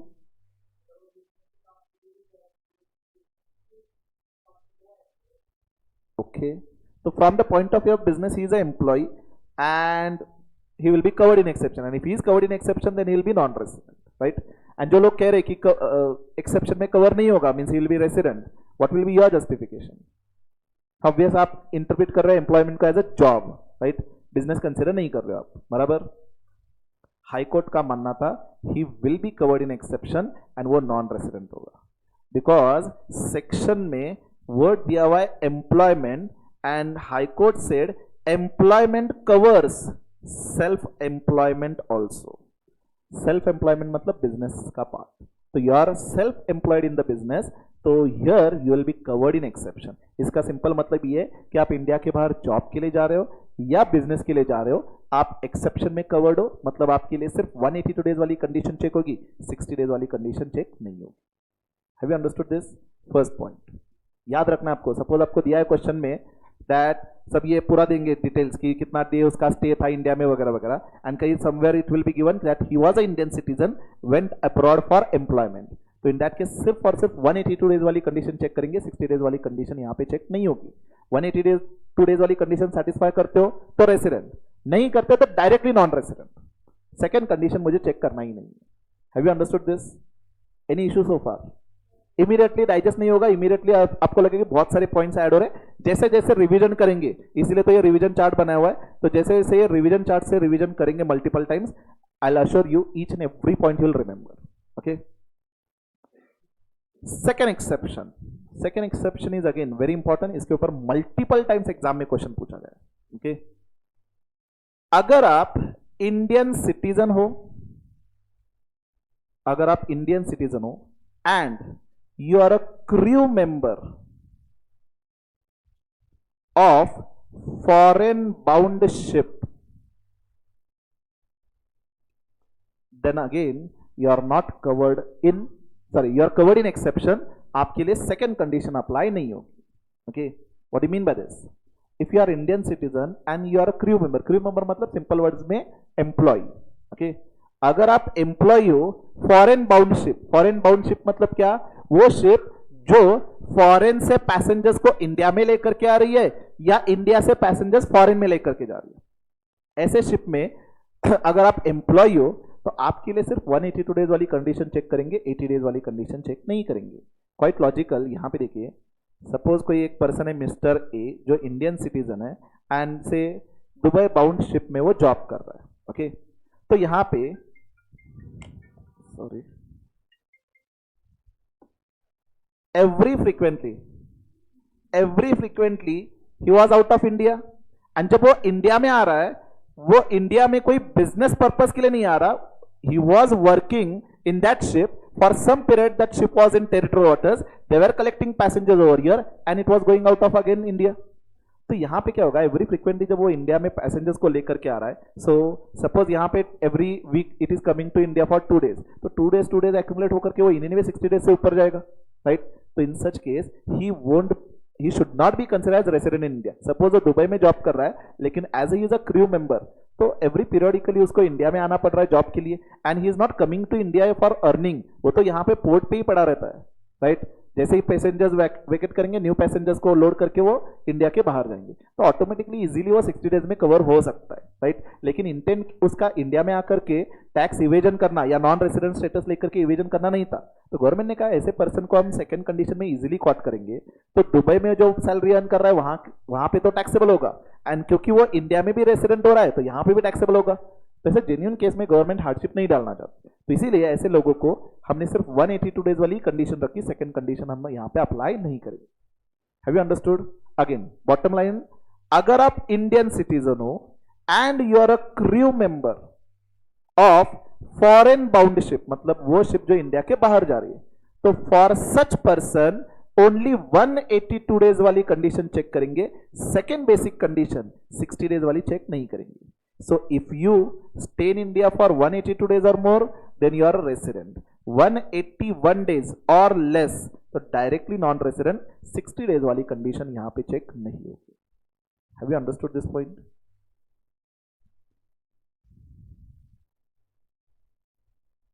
Second exception, Indian citizen being a crew member of ship, Indian ship लिखा है यहाँ पे, लेकिन नीचे यहाँ पे explain किया है foreign bound ship है, okay? A crew member of Indian ship being a citizen of India who leaves India in any previous year. अब यहां पे पहले तो ये समझिए कि फॉरेन बाउंड शिप है, okay, I will rectify it. अब यहां पे प्रॉब्लम क्या आ रहा है समझिए, सेक्शन में तो ये कहा कि अगर आपका स्टे 182 डेज से ऊपर हो तो रेसिडेंट, 181 डेज और लेस अगर हो तो नॉन रेसिडेंट, राइट? लेकिन नंबर ऑफ डेज काउंट कैसे करेंगे? क्योंकि नंबर ऑफ डेज काउंट करने के लिए वो एवरी टाइम टेरिटोरियल वाटर्स में रहता है। सपोज वो इंडिया में आता है ऑन 1 अप्रैल, यहां पे उसने टेरिटोरियल वाटर्स क्रॉस करी, ओके, 1 अप्रैल को, एंड पोर्ट पे जब उसने से कोई डॉक्यूमेंटेशन वगैरह किया रहेगा, यहां पे 2 अप्रैल था, तो उसका इंडिया में स्टे 1 अप्रैल से काउंट करना चाहिए, 2 अप्रैल से काउंट करना चाहिए जब भी उसने टेरिटोरियल वाटर्स एंटर करा। लेकिन उसका डॉक्यूमेंट्री प्रूफ क्या है? How you are going to prove that on 1 April only territorial waters cross किया? क्योंकि उस टाइम तो शिप पानी में रहती है, राइट? और suppose he is living India on से, सपोज यहां पे जो पोर्ट पे शिप था वो से 10th मई को बाहर जा रहा है यहां से, मतलब पोर्ट उन्होंने छोड़ा है 10th ऑफ मई को, बट यहां पे क्योंकि ट्रैफिक था ऑलमोस्ट 12th मई तक he was with in the territorial waters, तो एक्चुअल में 12th मई तक उसका स्टे इंडिया में काउंट करना चाहिए था। प्रॉब्लम ये है कि उस टाइम वो पानी में था, तो एग्जैक्टली मेजर कैसे करे, कैसे काउंट करे, right.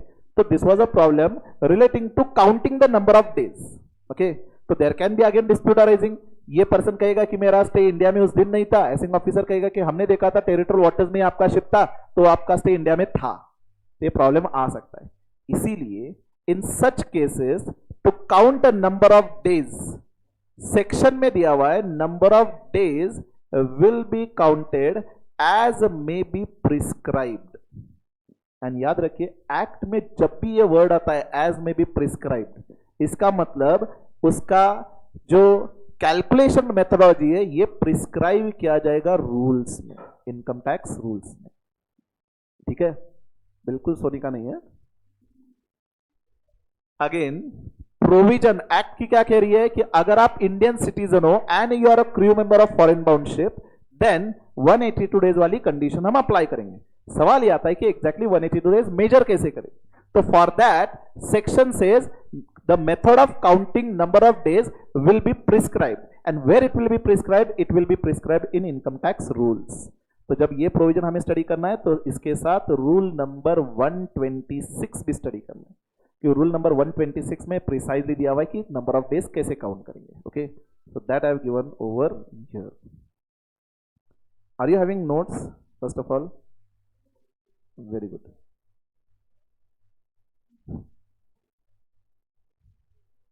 Rule number 126 of income tax rules 1962, computation of period of stay in India in certain cases. An individual being a citizen of India and member of crew of a ship, the period of stay in India in respect of eligible voyage मतलब वो voyage, वो ship जो India से बाहर जा रहा है, बाहर से इंडिया में आ रहा है, okay, shall not include period beginning from date of joining till date of signing off as mentioned in continuous discharge certificate which is maintained under Merchant Shipping Act 1958। ये पीरियड एक्सक्लूड करना है। अब सवाल आप ये आता है कि कंटिन्यूस डिस्चार्ज सर्टिफिकेट क्या है? ये बस एक डॉक्यूमेंट होता है, जैसे आपका पासपोर्ट होता है, exactly similar is a CDC. जब भी ये जो क्रू मेंबर्स है यहाँ पे पोर्ट से बाहर जा रहे हैं, तो यहाँ पे जो ऑफिस होता है वहां पे एक डॉक्यूमेंट होता है continuous discharge certificate, okay. So I just right it over here. Issue क्या था यहाँ पे? Suppose this ship was living India on 10th of May but it was in territorial waters till से 13th ऑफ May। इशू ये था कि number of days count कैसे करेंगे, क्योंकि पानी में कितने दिन तक ये था ये प्रूव करना बहुत डिफिकल्ट होगा। तो इसीलिए लॉ क्या लाया गया कि हम ये आपने कब शिप छोड़ा, कब टेरिटोरियल वाटर छोड़ा, ये डेज काउंट ही नहीं करेंगे, हम कंटिन्यूस डिस्चार्ज सर्टिफिकेट में एंट्री देखेंगे। जब भी सपोज ये क्रू मेंबर था मिस्टर ए सपोज ये एलिजिबल हुआ है जब इंडिया से बाहर लेकर के जा रहा है, तो जब भी वो बाहर लेकर के जा रहा है देयर आर सम कंप्लायंसेस, तो उसमें उसको कंटिन्यूस डिस्चार्ज सर्टिफिकेट में एंट्री करनी पड़ती है as he is joining in ship. उसमें साइन करना पड़ता है, डेट मेंशन करना पड़ता है, okay, that he is joining in that ship. Suppose CDC में कंटिन्यूस डिस्चार्ज सर्टिफिकेट में एंट्री करी गई है 11th ऑफ May, तो ये अब ऑफिशियल रिकॉर्ड होगा कि 11th ऑफ May को वो इंडिया छोड़ रहा है, ओके। फर्दर वापस जब ये शिप इंडिया में आएगा तो टेरिटोरियल वाटर्स कब एंटर कर रहा है, वो शिप पोर्ट पे कब आ रही है वो नहीं देखेंगे, जब भी वो यहां पे आएगा तो कंप्लायंस होगा, राइट। तो यहां पे कंटिन्यूस डिस्चार्ज सर्टिफिकेट में he has to mention is signing off from the ship, okay. तो ये जो डेट मेंशन होगा से 20th ऑफ जून, तो फ्रॉम 11th में टिल 20th ऑफ जून हम ये मान के चलेंगे कि वो पर्सन इस वोयाज में था, and during that period he was इन से इंटरनेशनल वाटर्स, हम ये मान के चलेंगे कि ये पीरियड वो इंडिया में था ही नहीं, okay. So this is how we will be counting the number of days. I'll repeat. Continuous discharge certificate आपको पहले दिखा दो, exactly same as a passport होता है। ये देखिए, ये गवर्नमेंट ऑफ इंडिया का रिकॉर्ड होता है, एंड जैसे पासपोर्ट में यू माइट बी नोइंग कि पासपोर्ट पे एंट्री होती है, जब इंडिया से बाहर जाएंगे तो एंट्री होती है कि on this day you went to that particular country and whenever you come back, तो आप पीरियड भी उसमें मेंशन रहता है, when you are living out of India and when you are coming out of India. Exactly similar is the document called as continuous discharge certificate. तो जब भी वो इंडिया के बाहर जाएगा तो वो यहां पे एंट्री करेगा as he is joining in ship. I will repeat, जब भी वो इंडिया के बाहर जा रहा है he is joining in ship, तो whenever he is joining in that ship till जब वो वापस आएगा तो he will be signing off from ship, मतलब अब वो शिप से उतर करके इंडिया में आ चुका है। ओके, तो ये पीरियड हमें क्या करना है, एक्सक्लूड करना है as a stay in India. देखिए क्या दिया है, period of to be excluded, period the date which is entered in continuous discharge certificate as joining the ship till date entered in continuous discharge certificate in respect of signing off the ship। ये period क्या करना है, हमें India के stay से exclude करना है। Okay, remaining days will be considered as part of India. And अगर ये रिमेनिंग डेज 182 डेज से ज्यादा हो तो रेसिडेंट, 181 डेज या उससे कम हो तो non resident. As simple as that. And as I told you many times this question has been asked in your exam. Recent times में तो 3-4 बार तो एग्जाम में पूछा गया ये क्वेश्चन। ओके, तो here we have to write all the things, your section 6(1), exception, rule 126 and then answer. चलिए question solve करते हैं। Have you all bought practice book और you might be having only one book? We need to see how to answer the question. आपके ICA module में first question ही है,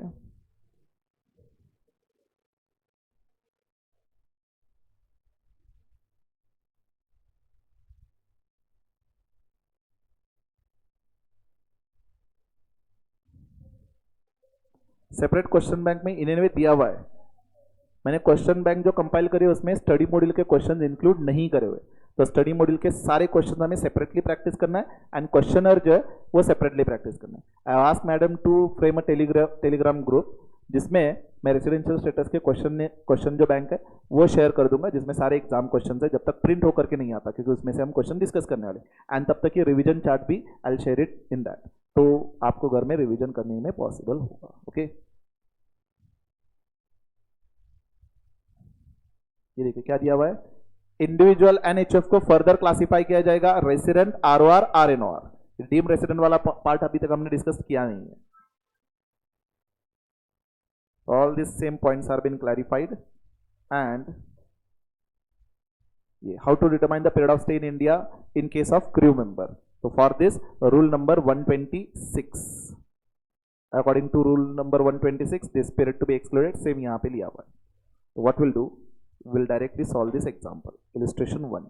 exactly same question exam में था, exactly similar 2 बार question पूछा जा चुका। okay, 6 marks।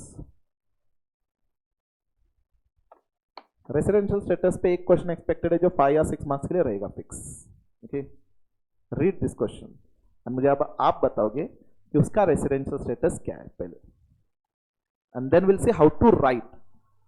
एग्जाम के पॉइंट ऑफ व्यू से 2 थिंग्स आर इंपॉर्टेंट। फर्स्ट, आपका आंसर प्रॉपरली आना चाहिए, and second thing, you should be presenting it properly, क्योंकि फाउंडेशन में जो 2 सब्जेक्ट्स है उसमें तो प्रेजेंटेशन का सवाल नहीं था। अब यहां से आगे presentation is also very very important, so we have to practice writing the answers also.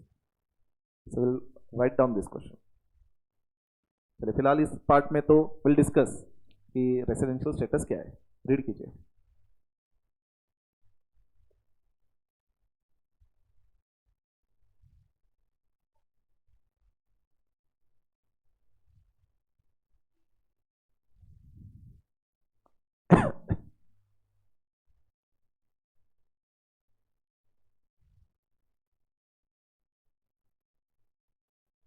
Should I scroll down? बस इतना ही है। You will tell me whether he is resident, ROR, or NOR या NR। अब तक जो भी आपने income tax का नॉलेज गेन किया रिलेटिंग टू रेसिडेंशियल स्टेटस वो अप्लाई करो एंड बताइए। Resident, okay, one answer we have got resident. Resident,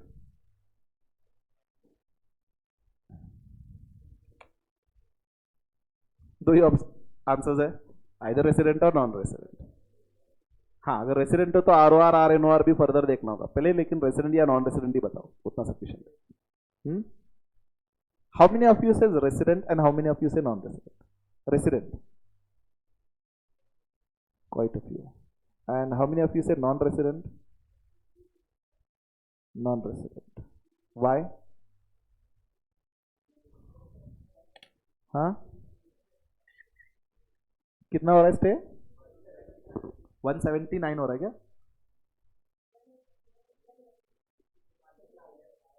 187 हो रहा है। जो ये पीरियड है ना, this we have to consider as out of India, exclude करना है आपके स्टे में से। Non resident is correct, non resident is correct. Will see throughout year total number of days कितना है? 366 days, right? From this that is previous year 23-24, total number of days 366। उसमें से period आपको एक्सक्लूड करना है, that period when he was not in India, out of India. तो exclude period के लिए क्या दिया रूल 126 में? The date on which you have entered as a joining in continuous discharge certificate, from that day you have to consider signing off continuous discharge certificate. वो period क्या करना है? एक्सक्लूड करना है आपको, मतलब 6 से काउंट करना है। तो जून पीरियड में, जून मंथ में, for how many days you are in India? 5th तक, बराबर। 1st, 2nd, 3rd, 4th, 5th, 6th को आपने एंट्री करी है कि आप अब शिप में हो, मतलब विल अज्यूम कि 6 को आप इंडिया के बाहर थे, राइट? तो in month of June how many days? 25 ना। Date from continuous discharge certificate, वो भी पीरियड एक्सक्लूड करना है, मतलब 6th भी एक्सक्लूड करना है। तो total number of month days in a June 30, उसमें से first 5 days you are in India, remaining 25 days you are out of India, right? तो ये 25 डेज, देन जून, ये जून है ना, हाँ, जुलाई 31 डेज, अगस्त 31 डेज, when he came back to India दिसंबर, तो सितंबर 30, अक्टूबर 31, नवंबर 30, अब दिसंबर 9th टिल 9th एक्सक्लूड करना था, यानी कि 1st दिसंबर से लेकर के 9th दिसंबर तो इंडिया के बाहर था, 10th दिसंबर को मान के चलेंगे वो इंडिया में था, राइट? तो टिल 9th आपको काउंट करना। ये टोटल कितना हो रहा है? 187। तो we will consider 187 days he was out of India. ये पीरियड आपको क्या करना था? एक्सक्लूड करना था। तो 366 माइनस 187, 179 आ रहा है क्या? 179 days he was in India. And मुझे यहां पे ये जो 400 डेज का इंफॉर्मेशन दिया ये रिलेवेंट नहीं है, क्योंकि मुझे सिर्फ फर्स्ट बेसिक कंडीशन ही चेक करना है, he was covered in exception as is a member of Indian crew and he is a Indian citizen. तो मुझे सेकेंड कंडीशन 60 डेज वाली चेक करनी ही नहीं है, राइट? तो क्योंकि ये 182 डेज वाली कंडीशन यहां पे सेटिस्फाई नहीं हो रही, directly non resident, and if is non resident further ROR RNOR का सवाल ही नहीं आता यहाँ पे, right? You can see over here, since his period of stay in India is less than 182 days, he is non-resident in India. So as you have calculated 179 days, is it exactly correct? The question arises how to present this. Okay, so whenever you are answering, आपके exam में as such जो theory question आप expected है, वो direct कभी आपको इस तरह से theory नहीं आएगी define so and so, by heart वाली theory नहीं होगी, आपको case based ही theory आएगी। ओके, तो इस तरह से कोई एक केस दिया जाएगा, इससे रिलेटेड मल्टीपल प्रोविजंस अट्रैक्ट हो सकते हैं, तो आपको ये मल्टीपल प्रोविजंस अप्लाई करना है एंड देन आपका डिसीजन देना है कि वो टैक्सेबल है या नहीं, etcetera etcetera. Okay, so whenever you are answering this type of question you have to divide the answer into 3 parts और 2 पार्ट, जैसे आपने शायद से लॉ में भी आंसर किया रहेगा। First part you have to give provision of law. तो यहां पे जब आप प्रोविजन ऑफ लॉ लिखेंगे तब मैं एक्सपेक्ट करता हूं कि आपको सेक्शन नंबर लिखना है। Means will be writing as per section 6(1) of income tax act 1961, बाकी के पॉइंट्स। ओके, हाँ, अगर एग्जाम में सेक्शन नंबर याद नहीं आता, as per provisions of income tax, हाँ हाँ, सेक्शन 6 लिखा तो भी चलता है, सब सेक्शन क्लॉज लिखने की जरूरत नहीं है। ओके, लेकिन सम केसेस, जैसे एक नेक्स्ट सेक्शन है सेक्शन 61A, ये ऑल टुगेदर अलग सेक्शन है, ये सब सेक्शन नहीं है, ऑल टुगेदर अलग सेक्शन है। यहां पे स्पेसिफिकली सेक्शन लिखना होगा क्योंकि 6 अलग है, 61A अलग है। ओके हाँ, I will clarify this point. ये पॉइंट मैंने आपको ऑलरेडी पहले बताया था कि आईसीए ने तो ऑलरेडी अनाउंस किया है कि at inter level we are not expecting section number. लेकिन अगर आप आईसीए का चेकिंग स्टैंडर्ड देखोगे तो जिन बच्चों ने सेक्शन नंबर के साथ आंसर करे उनको डेफिनेटली अच्छे मार्क्स मिलते हैं, एंड अगर आपने सेक्शन नंबर के साथ आंसर नहीं किया तो एज सच मार्क्स कट नहीं होंगे, but definitely to some extent एक इंप्रेशन इतना ज्यादा नहीं होगा जितना सेक्शन नंबर लिखने के वाला होगा। तो समटाइम्स सिली मिस्टेक अगर होते हैं तो एग्जामिनर, अगर आपने सेक्शन नंबर कहीं नहीं लिखी तो एग्जामिनर का ये अजम्पशन होगा कि ठीक है आपने स्टडी तो किया हुआ है बट परफेक्ट स्टडी नहीं किया, तो for some silly mistakes he might be deducting marks. लेकिन अगर आप सेक्शन नंबर के साथ लिखोगे तो definitely it will create a very good impression. Okay, तो फर्स्ट पॉइंट, अगर आपने सेक्शन के साथ लिखा वेल एंड गुड, अगर आपने सेक्शन नंबर नहीं लिखा तो मार्क्स कट नहीं होंगे। लेकिन अगर आपने सेक्शन नंबर लिखा एंड गलत सेक्शन लिखा तो डेफिनेटली मार्क्स कट होंगे। तो if you are 100% sure that this is the section then you will be writing. अगर आप कॉन्फिडेंट नहीं हो then better don't write the section, write down just as per provisions of income tax law और income tax act. Okay, तो whenever you are answering, first you have to write provision of section or act, second you have to refer the facts relating to this case, and third you will be writing conclusion. This is how you will be presenting the answer.